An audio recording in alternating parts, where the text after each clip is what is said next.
Jeg hedder Fie, jeg er 19 år gammel. Jeg studerer bygningsdesign på Aarhus Ingeniørhøjskole på andet semester. Og jeg kommer direkte fra gymnasiet. Hvad laver I til daglig? Altså, dagligdagen går jo bare med undervisning, ligesom alle andre skoler. Så sidder vi bare fra morgen til eftermiddag og modtager undervisning, og så er der noget opgaveregning bagefter. Det går der meget tid med. Især de første 4 semestre, hvor man bare sidder og møder op om morgenen, og så modtager forelæsning fra forskellige lærere og skriver notater. Og så har vi nogle projekter en gang imellem i slutningen af semesteret normalt.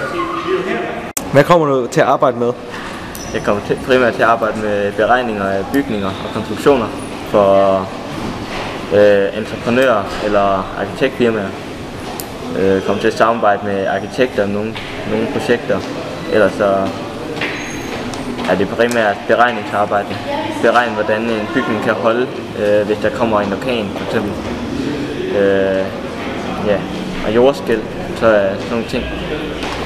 Er det anderledes til forhold folkeskolen og gymnasiet? Ja, meget anderledes. Det er på hvilken måde? Det er meget selvstudie, som de fleste universitetsuddannelser. Vi får ikke deciderede lektier, som man gør på gymnasiet og folkeskolen. Man skal selv læse op, eller selv møde op til undervisning. Der er ingen, der hiver dig i jakken, eller hvad man kan være. Så det er meget op til dig selv, om hvor meget du vil gøre ud af det. Ja. Hvorfor har du valgt at blive bygningsingeniør?